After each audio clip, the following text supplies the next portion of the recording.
میرے دور میں عدلیہ کی آزادی میں کوئی مداخلت نہیں ہوئی.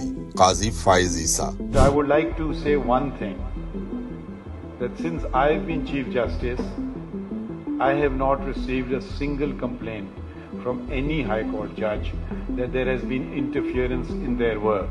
کیا واقعی قاضی صاحب آپ کی جانب سے تحریک انصاف سے ٹکٹ جمع کروانے کے آخری دن رات 11 بجے تحریک انصاف سے بلے کا نشان چھیننا مداخلت نہ تھی؟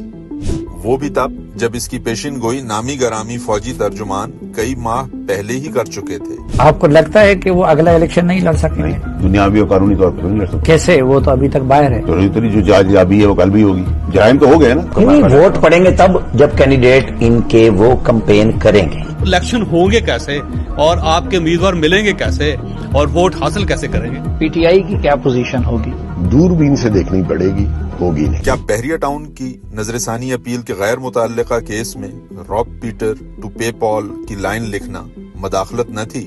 جبکہ سب کو معلوم ہے کہ اس لائن سے فوجی قبضہ شدہ نیب کو جیلی القادر کیس میں فائدہ ہوگا. کیا فیض آباد کیس میں 9 مئی کا غیر متعلقہ ذکر کرنا عدالتی انجینئرنگ نہ تھی؟ 9 مئی کو زبردستی فیض آباد دھرنا میں اپنے ججمنٹ میں لکھ دیا کہ فیض آباد دھرنا کی ججمنٹ امپلیمنٹیشن ہوتی تو 9 مئی نہ ہوتا. پھر انہوں نے ایک اور بھی نماز دی کہ 9 مئی لوگوں نے حملے بھی کیے اور الیکشن بھی لڑ رہے ہیں.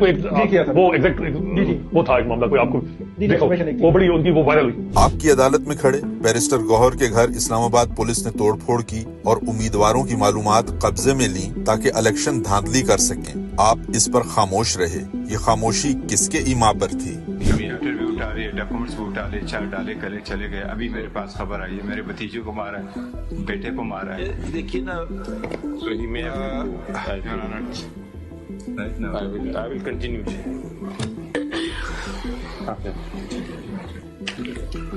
پشاور ہائی کورٹ نے الیکشن کمیشن کے خلاف فیصلہ دیا تو اپیل دائر ہونے کے اگلے دن سماعت کے لیے مقرر کر دی.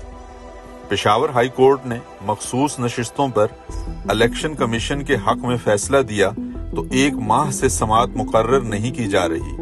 کیا یہ اسٹیبلشمنٹ کی سہولت کاری نہیں ہے؟ جب فیصلہ پی ٹی آئی کے حق میں آیا تھا تو ہمیں جنہوں نے دائر کی تھی انہوں نے بتایا کہ اس کا لگ گیا. ہم نے کہا جی کال اس نہیں، انہوں نے کہا لگ گیا. اتنی جلدی تھی. اور یہاں جو ہے کیونکہ اس میں اب پشاور ہائی کورٹ کی ایک ڈائریکشن آئی ہے کہ اسپیکر کے پی اسمبلی جو ہے وہ جلدی ان کی اوتھ لے. اب یہ میٹر بڑا ایمرجنسی کا ہے لیکن لگایا نہیں جا رہا. نواز شریف کی نااہلی ختم کرنی تھی تو الیکشن سے پہلے 2 دن کے اندر نااہلی ختم کر دی. لیکن فوجی عدالتوں کی اپیل کو گزشتہ 6 ماہ سے لٹکایا جا رہا ہے تاکہ اسٹیبلشمنٹ کو بارگیننگ چپ ملی رہے. یہ کس کے ایما پر کیا گیا؟ معذرت کے ساتھ یہ فوج کو بڑا اچھا بینچ دیا گیا. ٹھیک ہے، اس میں 1-2 ججز کے علاوہ کام یس ہے. ٹھیک ہے، تو اب اگر فوجی عدالتوں کے معاملے پر کسی بھی طرح کا فوج کو ریلیف مل گیا، چاہے 1 نقطے کا ریلیف مل گیا، تو پھر سمجھ جائیے گا کہ کیوں جسٹس منصور علی شاہ اور جسٹس اطہر اللہ اس بینچ کا حصہ نہیں تھے. عمران ریاض سمیت دیگر کے اغوا پر انسینسٹیو جملے ادا کر کے اسٹیبلشمنٹ کی سہولت کاری کرنا کس کے ایما پر تھا؟ وہ انگریزی میں کہاوت ہے، آپ اردو میں پتہ نہیں کیسے کہیں گے، if you can't stand the heat in the kitchen, you should not be in the kitchen. ٹھیک ہے، تحریک انصاف کے خلاف ہر پٹیشن کو ترجیحی بنیادوں پر خود سننا اور تحریک انصاف کی ہر اپیل کو زیر التوا رکھنا کیا انصاف کے عمل میں مداخلت نہیں ہے؟ قاضی صاحب، کچھ لوگوں کو کچھ دیر کے لیے بے وقوف بنایا جا سکتا ہے لیکن ہر شخص کو ہر وقت بے وقوف نہیں بنایا جا سکتا.